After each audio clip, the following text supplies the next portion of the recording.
Election అప్డేట్స్ను అందరికంటే ముందుగానే తెలుసుకోవాలంటే ఈరోజే ఆర్టీవీ లైవ్ యాప్ని మీ మొబైల్లో డౌన్లోడ్ చేసుకోండి. వీళ్ళు ఎంతో కాలం ఉండలేరు. వాళ్ళే చెప్పుకుంటున్నారు. బీజేపీ వాళ్ళు స్టేట్మెంట్ ఇస్తున్నారు.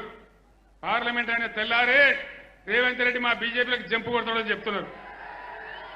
ఎవడు ఎందుకు జంపు కొడతాడో, ఎవడు ఎందులో ఉంటాడో, ఏం జరుగుతుందో తెలియనటువంటి ఒక అనిశ్చిత పరిస్థితి, ఒక భయంకరమైన రాజకీయ అనిశ్చితి. ఒక్కనాడు కూడా ముఖ్యమంత్రి దాన్ని ఖండిస్తలేడు. దాని అర్థమైంది, వాళ్ళకి డెవలప్మెంట్ దృష్టి లేదు, ప్రజల సంక్షేమం లేదు, మంచి చెడ్డలు లేవు, రైతులు లేవు. ఉప ముఖ్యమంత్రి గారు, రేవంత్ రెడ్డి ఎలక్షన్స్ తర్వాత, లోక్సభ ఎలక్షన్స్ తర్వాత బీజేపీలోకి వెళ్ళిపోతారు అంటున్నారు. ఇది అక్కస్ తప్ప ఏమైనా ఉందండి ఇందులో మాట్లాడిన దాంట్లో? 10 సంవత్సరాలు ముఖ్యమంత్రిగా చేసిన వ్యక్తి ఆ స్థాయికి దిగజారిపోయి ఒక పార్టీలో ముఖ్యమంత్రిగా ఉన్న వ్యక్తి జంప్ చేసి ఇంకో పార్టీలో పోతారు. ఏం అవసరం అండి? అందులో పోతే ఇంకోటి ఏమైనా ముఖ్యమంత్రి డబల్ ముఖ్యమంత్రి ఇస్తారా? ఎవరు కదా. కేసీఆర్ ఏమన్నారు చూసారు ఫిరాయింపుల గురించి? కేసీఆర్ గారు ఏం చెప్తా ఉన్నారు? ముఖ్యమంత్రి గారే జంప్ అయ్యి బీజేపీలో పోతారని చెప్తా ఉన్నారు. ఇది అక్కస్ కాకపోతే ఏముంది?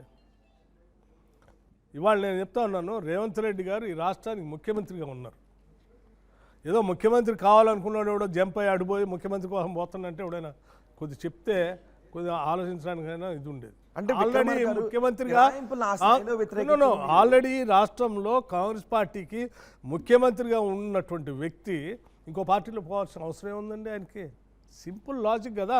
ఈ మాత్రం కామన్ సెన్స్ లేకుండా మాట్లాడితే ఎట్లా? కేసీఆర్ కేవలం ఆయన పదవి పోయిందని ఒక అక్కస్తో బ్యాలెన్స్ కోల్పోయి నోటుకు వచ్చింది ఏది పడితే అది మాట్లాడారు. గట్టి గారు మీరు ఇలా చెప్తున్నారు, కానీ బీఆర్ఎస్ కానీ బీజేపీ నేతలు కానీ ఏమంటున్నారంటే ఖచ్చితంగా కాంగ్రెస్ ప్రభుత్వం రెండుగా చీలబోతుంది అని అంటున్నారు.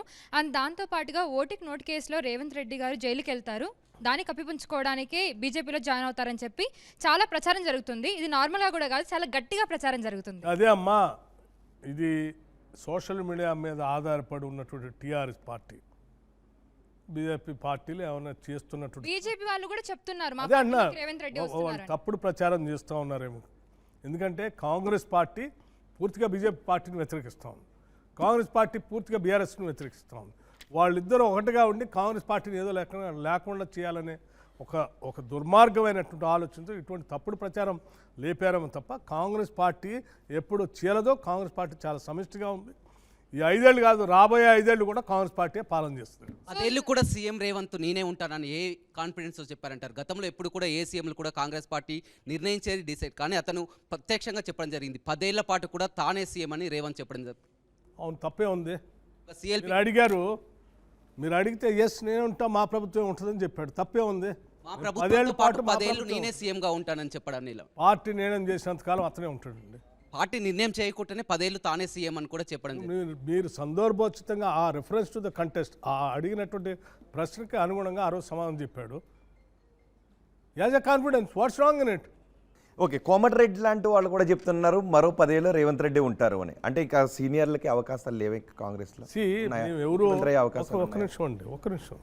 నాకు తెలిసి కాంగ్రెస్ పార్టీలో ఉన్నటువంటి మంత్రులు కానీ నాయకులు కానీ కేవలం పదవి ఆశ ఆకాంక్షతో ఉన్నటువంటి వాళ్ళు కాదు. గవర్నమెంట్ తీసుకొచ్చి ఈ గవర్నమెంట్ ద్వారా ప్రజలకు మేలు చేయాలనేది మా అందరి ఆలోచన. సో మేము డెఫినెట్గా పాలసీ మేకింగ్లో ఈ వచ్చిన ఆదాయాన్ని ప్రజలకు పంచి కార్యక్రమంలో సంక్షేమ కార్యక్రమాలతో పాటు రాష్ట్ర అభివృద్ధి కోసం ఏ రకంగా మనం కాంట్రిబ్యూట్ చేస్తున్నాం అనేదే మా ప్రధానమైన ఎజెండాగా ఉంటుంది తప్ప నేను ముఖ్యమంత్రిగా ఉన్నానా, మంత్రిగా ఉన్నానా, ఉప ముఖ్యమంత్రిగా ఉన్నానా, it is not our priorities. మరిన్ని వీడియోస్ కోసం ఛానల్ ని సబ్స్క్రైబ్ చేయండి, లేటెస్ట్ అప్డేట్స్ కోసం వాట్సాప్ ఛానల్ ని ఫాలో చేయండి, అండ్ లింక్ డిస్క్రిప్షన్ లో ఉంది.